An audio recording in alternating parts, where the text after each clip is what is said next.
Hello guys, আজকে আমি aimless traveller থেকে সুমনবু কথা বলছি তোমাদের সাথে। আজকে আমি চলে আসছি অবকাশ হোমস্টে। এটি লাটাগুড়ির থেকে 5.5 কিলোমিটারের ভিতরে পড়ে। আশেপাশে চাপাতি বাগান আর ময়ূরের ডাক শুনতে পাওয়া যায়, আর সামনে আছে এক সুন্দর ছোট্ট নদী।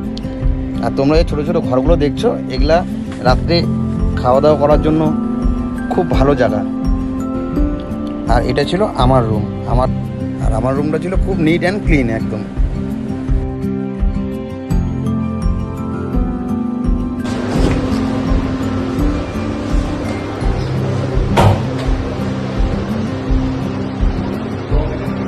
নিট অ্যান্ড ক্লিন আছে সব, সুন্দর জায়গা,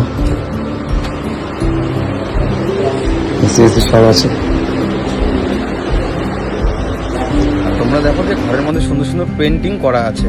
সেই পেন্টিংগুলি দাদা নিজের হাতে তৈরি করেছে, অমিত দা, হোমস্টের মালিক।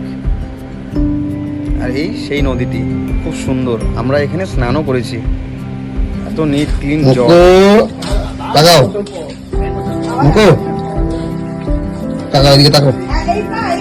By bye bye bye bye bye মুকো, টাটা টাটা বাই বাই।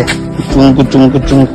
দেওয়া লালপুল জায়গাটি লাটাগুড়ি থেকে 6 কিলোমিটার দূরবর্তী জায়গায় এবং খুবই ভীষণই অফবিট প্লেস, কোর ফরেস্ট এরিয়ার মধ্যে এই জায়গাটি। সামনে একটি সুন্দর স্বচ্ছল নদী আছে, যেখানে সেই নদীটা হালকা দেখা যায়। আমার বাড়ির সামনেই নদী। হ্যাঁ, আর সুমন একটা ব্লগিং করছে। আপনি এই ব্লগিং দেখে সুমনের রেফারেন্স নিয়ে আসলে পরে আমি আমার দিক থেকে যতটা ডিসকাউন্ট এবং আদার যা করার ততটুকু করে। দাদার নাম্বারটা আমি ডিসপ্লেতে দিয়ে দিব, দেখে নেবে সবাই। ডিসপ্লে থাকবে। হ্যাঁ ঠিক, থ্যাংক ইউ দাদা। ঠিক আছে। আর দাদা কিন্তু রাত্রেবেলা বাউল গান করে আমাদেরকে খুব আনন্দ দিয়েছিল সেই রাতে। তারপর আমরা ডিনার করতে বসি। ডিনার করতে বসে খাবার দেখে আমরা সবাই অবাক হয়ে যাই, কারণ সব অর্গানিক খাবার ছিল আর খুব সুন্দর খাবারগুলো।